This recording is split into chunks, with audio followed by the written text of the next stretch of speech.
Hello, everyone, and welcome to your first weekly Footcast. I'm Louis, And I'm Ed. and so the Footcast. So we just want to talk to you a bit about what this channel and what this podcast really is going to be, or should I say Footcast. So we aim to release about two Footcasts a week, maybe more, hopefully not less, about current football topics, controversial discussions that have been going on in football a long time. So this really is the channel for if you are any football fan, football mad, this is where to come. We'll be discussing it. Anything in the media, we'll be discussing it. So before we get on with talking about what we're going to discuss today, we're just going to sort of fill you in on our background a little bit in terms of football. So I'll start with Ed. So Ed's just going to talk to you a little bit about who he supports, a few of his favourite memories with football, things like that, who he is in the world of football, and why he chose to become part of the Footcast. Thanks, Louis. I support Arsenal, and my favourite Arsenal moment has to be the Premier League win at White Hart Lane in 2004. And my favourite personal moment has to be when I saw the 3-0 win versus Chelsea at the Emirates in 2016. I have supported and followed Arsenal all my life, and the reason why I decided to join the Footcast is because I'm football mad. I love talking about football topics, and we hope to provide a platform so you can voice your opinion about current and controversial and past football topics. I think that's actually really important, what Ed was saying. I think the whole idea of us giving you a platform via our Instagram and via YouTube as well, and then hopefully expanding further, that's really something we aim to do. So I'm glad you said that, Ed. That is very, very true. What I'm not so glad about is the fact that he used the 3-0 win over Chelsea. Given that I am a Chelsea fan with my whole family, apart from my grandfather, who's awkwardly an Arsenal fan like Ed, so he's the odd one out in the family, so we'll gloss over that. But my whole family are blue through and through. I've been a Chelsea fan for as long as I can remember, all my life. I think for me, in terms of Chelsea, greatest moment has got to be like most other Chelsea fans, I should imagine. The night in Munich 2012, winning the Champions League. I mean, I don't think it gets much better than that for any club. Winning the UCL, it's sort of the holy grail, and to win that, it was a long time coming for both the fans and the players. So that was, for me, that was pretty special. In terms of my own footballing career, it was representing my hometown, my home city, Salisbury, who are quite a good side. I managed to get into the team, and I just really enjoyed representing where I come from. I guess that was just quite something I was proud of, I guess. Anyway, let's get on with today's Footcast. So I'm assuming all of you are adhering to government guidelines, as you should be, given the coronavirus outbreak.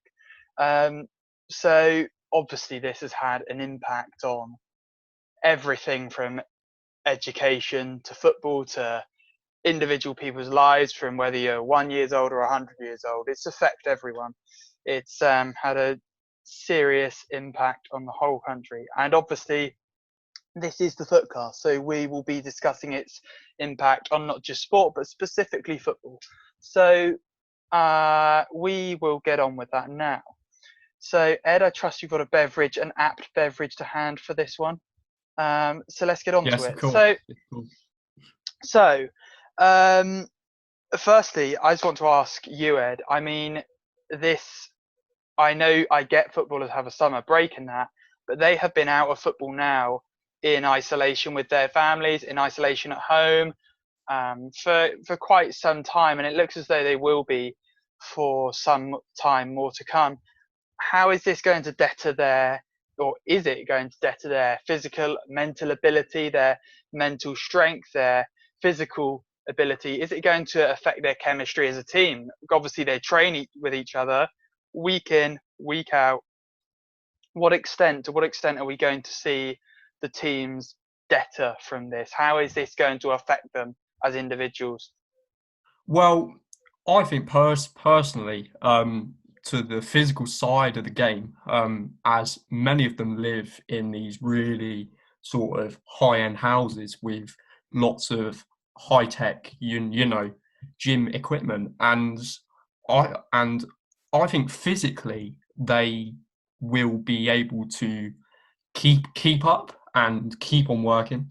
But as you say, with the mental side, as they aren't training with their teammates, it's going to be quite a hard thing for them when they come back. It's especially if, as today, the Premier League is planning to try to complete the season. So if that does happen, will teams be worse because obviously they haven't been training and with each other, and how will that sort of affect their team performance? And I think that the standard of football will be lower, um, and the team chemistry will be a lot lower as lots of people, you know, the players, they haven't been training together. So I actually yeah, I think think that's that is, I agree with what you were saying about the way that players train, they can keep themselves fit at home to an extent. But I mean, it's one thing keeping yourself individually fit, but like you say, the chemistry is these guys, the reason these teams in the Premiership are so good is they train together day in, day out. They know each other's games. You know, the front three for all the defense, the back four, the midfield, the, as a team, they know how each other plays. They know each other's behavior. They know how they act on the pitch. They know their traits. They know what each other's games are. They know how that works. So, months away from that is, you might think you know your teammates well, but you may well do, and you still will do when you go back, but it's not going to be brushed up to anywhere near the level it should be. It's to keep yourself with to maintain that level of chemistry, to understand the way each other work on the pitch. It at such a level needs to be really practiced every week, and it's it's really difficult for them because playing at such a high level, the team is the concept of team is arguably a lot greater than the individual. They're good footballers, they're Premiership footballers, but it's the team which needs to be really, really fined up, and really that's what managers try to do, gel their team together as much as they can. And this is not going to help that at all. And certainly not going to do their mental health it's not doing anyone's mental health any good, which I know there's been a lot of discussion of. There's been Duke of Cambridge, Prince William. He's been, I think, is he Duke of Cambridge? That's really bad that I don't know that. But yeah, Prince William has been doing the Heads Up campaign. I know that for a fact, that he's been doing that and working alongside his team, Aston Villa. So yeah, the mental side of this on the public and for people involved in sport is going to be massive. Anything more to add on that, Ed? I think that we've covered that topic pretty well, but what I wanted to move on to was the with some of the footballers is breaking the government guidelines, because in the last few weeks we have seen a few big names in the Premier League, such as Jack Grealish, Jose Mourinho, and Kyle Walker, not adhere to the good government guidelines. So, Louis, what's your thoughts on that? Well, my thoughts on it are, I've seen, for example, take the Kyle Walker one, which is just the epitome of a hypocrite. I mean, he said the day before he hosted this party with hookers at his house. He said to the media, he urged not just Man City fans, but he urged the football world and the wider community to adhere to the government guidelines, to stay safe, to protect the NHS and all of that. And then he goes and basically just blatantly flaunts and ignores that advice himself that night. And he then the next day he ignores that advice again, which, I mean, these guys are paid so much money. I mean, Kyle Walker, I looked into it. He has an £8,000 a week, like many of them, even more expensive. They have these really, high end apartments, penthouses. They live in these, state of the art places, and like no one else. I don't live there. Like 99% of the country don't have houses like this, and footballers are lucky to have all the money they have, to be treated like gods. Kids look up to them and things like that. So for them to go and flaunt this advice is really not setting a good example. Especially today, being a footballer is not just being a physical athlete. It's so much more. It's you're a celebrity, and so there's a huge onus and responsibility for you to sort of portray the right image and to be a role model on and off the pitch, which obviously, like we've just discussed, Kyle Walker has basically just in such a time of such severity, he's completely flaunted it. Yeah, definitely. I have to 100% agree with you on that one. I think as a footballer, you are no different to the public. You should, as a professional, I think you should adhere to the government guidelines. And because you are a icon for so many young kids, and if these young kids see you doing that, that could affect the image of the young footballers coming up. So I think it is a very important thing for all footballers now to keep a professional persona, especially during these very difficult times. Yeah. And then as soon as the season starts again, everybody will go back to loving football and watching football, because as both of us know, we've had nearly 40 days without football and we miss it. Mm-hmm. And this leads me on to my next point, that I think that the players, after this long not playing football, they will come back hungry. They will want it, and they will really want to play.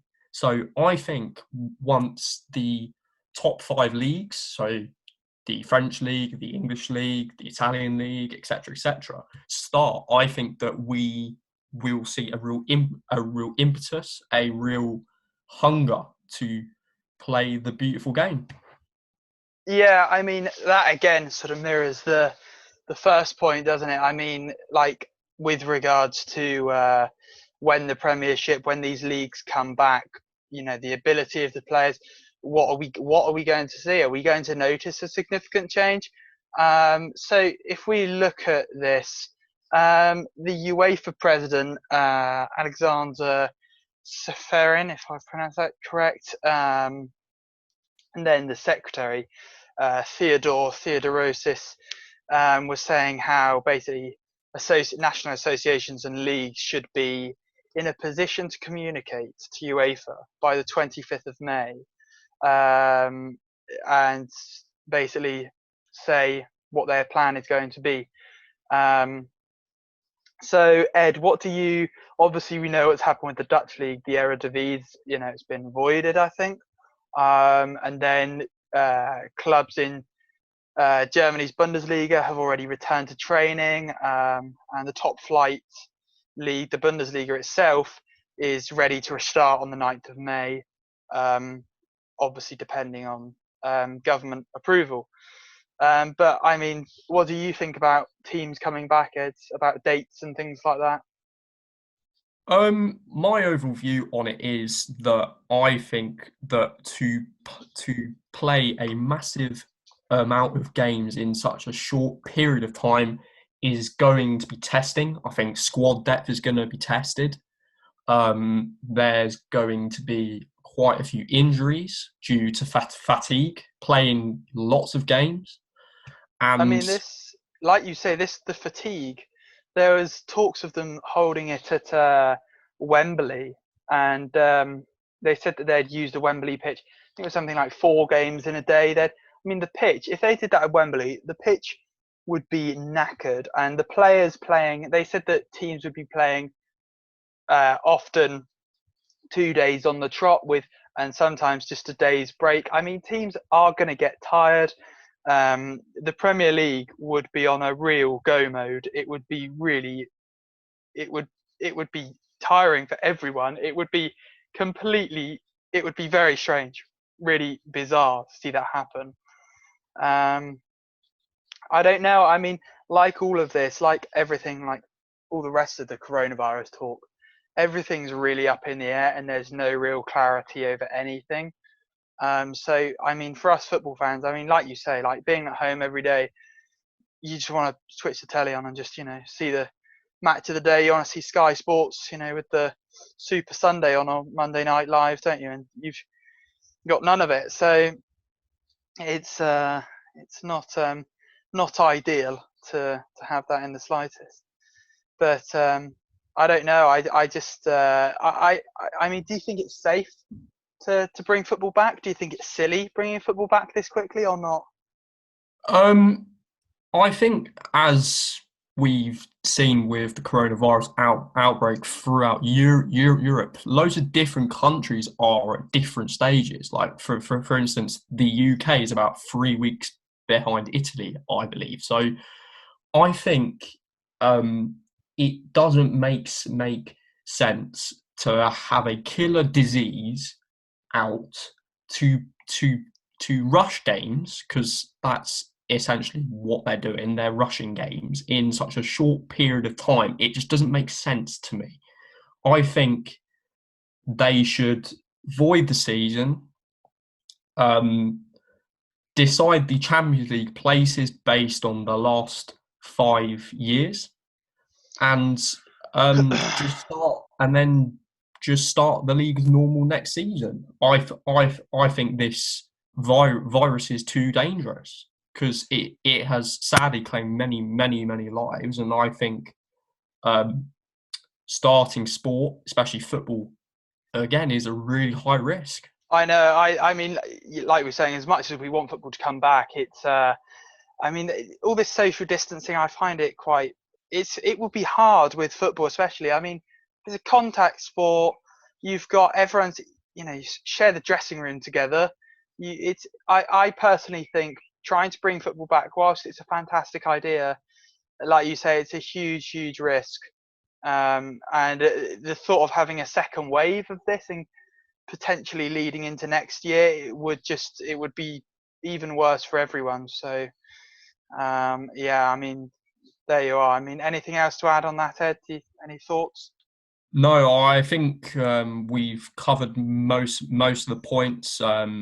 Obviously, this outbreak is a very sad thing. It's claimed many lives, and we are all here at the Footcast very grateful to the hard work that the NHS workers are doing, and we salute you.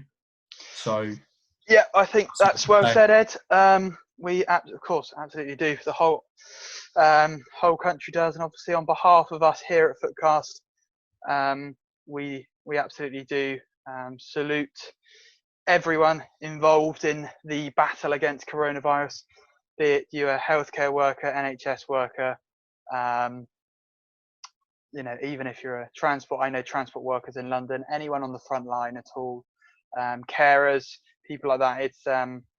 It is difficult for us all. But there you go. Just like to thank Ed for that. That was great for the first Footcast. Great to have you here for the first one, and obviously many more to come as well. Please do drop the Instagram a follow. The Footcasts will get better as they go on. This is the first one, just trying to ground our feet a little bit. Yeah, so many more to come, many series more to come, and more discussions, and they will just get better and better. So please leave suggestions in the comments below.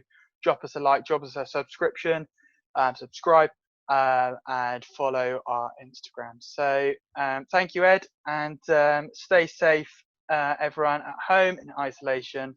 And from all of us here at Footcast, that is your first episode. Thank you very much, everyone.